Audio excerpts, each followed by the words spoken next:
Olá, meus caros. A história fascinante da educação à distância consistiu em uma jornada aí através do tempo.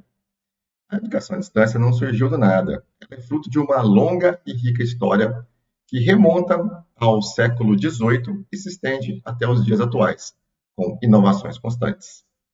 Vamos ver um pouquinho nessa viagem no tempo para conhecer os marcos e personagens que moldaram a EAD como a conhecemos hoje. Nós temos aí os primeiros visionários, Caleb Phillips, de 1728. Né? Em inglês, ele é considerado o pai da EAD.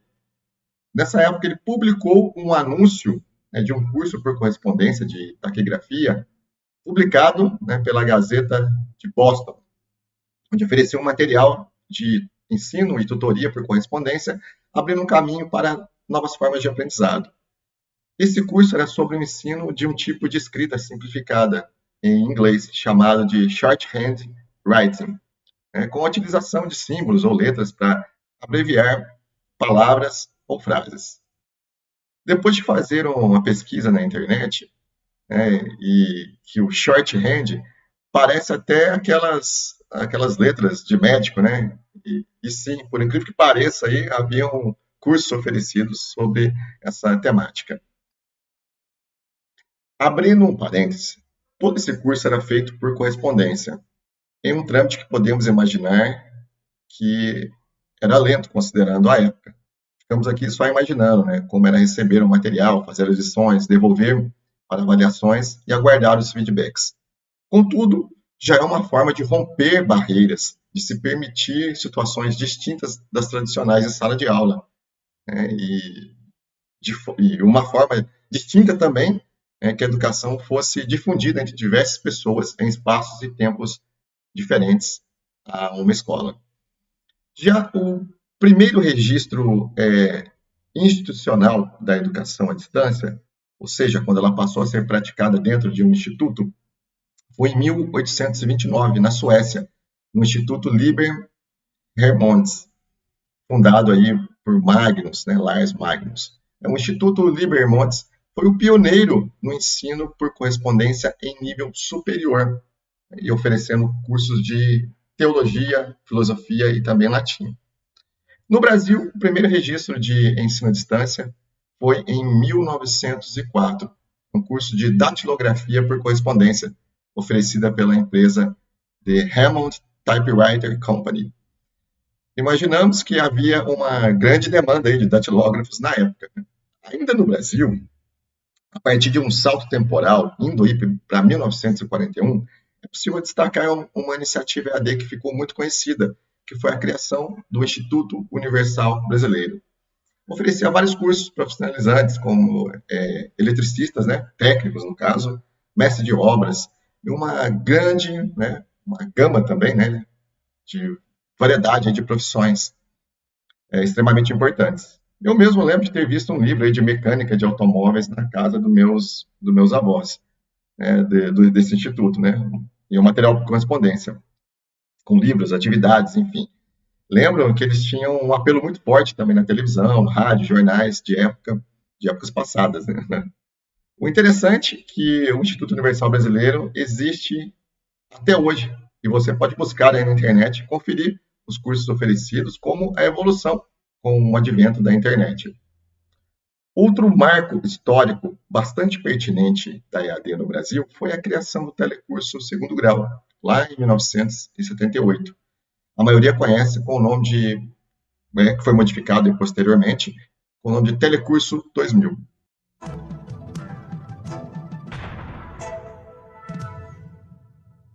Atenção! Vai começar agora uma teleaula de manutenção do curso profissionalizante. Este módulo tem um total de 35 aulas. Hoje você vai assistir a teleaula número 1. Bons estudos!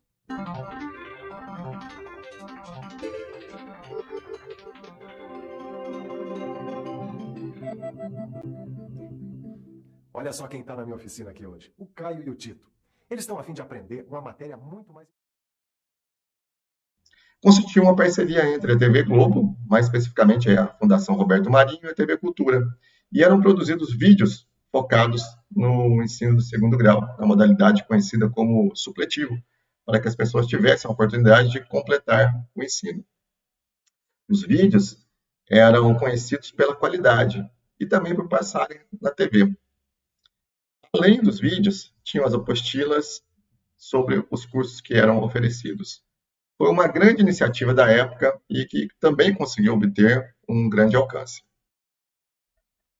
Vamos agora falar sobre a EAD em histórico das universidades. No Brasil, a primeira universidade a desenvolver a educação à distância foi a UNB, Universidade de Brasília, uma renomada universidade que lá em 1989 criou o Centro de Educação à Distância. Esse centro também existe até hoje. E com uma rápida pesquisa na internet é possível conhecer um pouco mais da sua história. É importante citar a LDB de 1996, que consiste o ano em que foi assinada, Lei de número 9.394, Lei de Diretrizes e Bases da Educação Nacional. E por que ela é tão importante?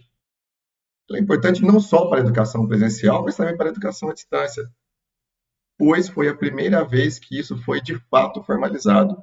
Inclusive, a LDB diz que o governo deve incentivar a EAD no Brasil, principalmente considerando a distância do território nacional, pretendendo, neste caso, alcançar mais estados e locais, e os locais, no caso, aí, mais remotos do país.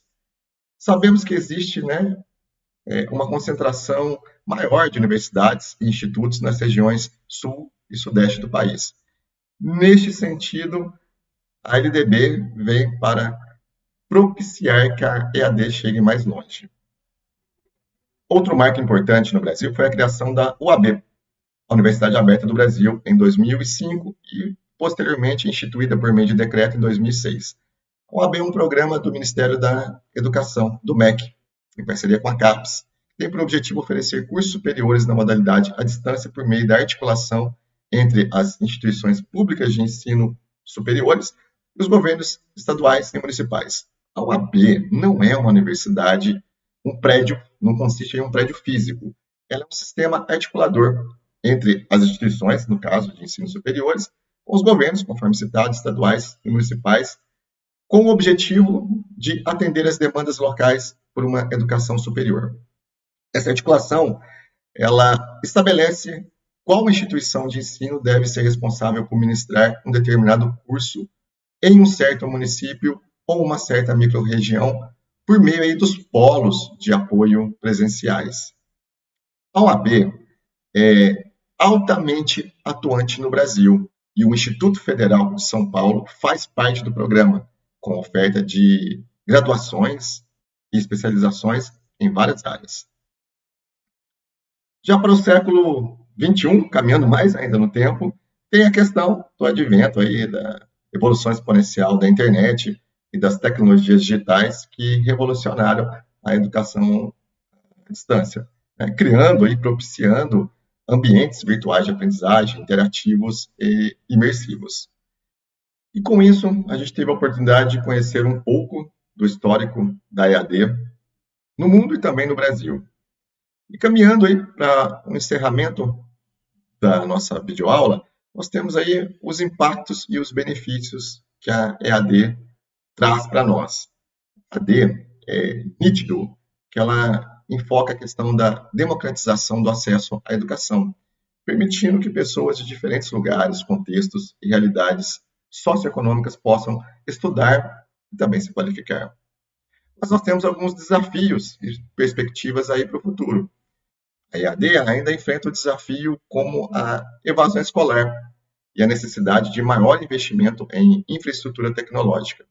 No entanto, as perspectivas para o futuro são promissoras, principalmente com a constante evolução das tecnologias e a crescente demanda por uma educação flexível e também personalizada. Portanto, podemos concluir que a história da EAD é uma história de pioneirismo, inovação e também de superação. Isso, através dos anos, a modalidade de ensino se consolidou como uma abordagem poderosa para democratizar o acesso à educação. Já que nós citamos a LDB, o próximo vídeo irá focar nas legislações vigentes. Então, até o próximo e obrigado.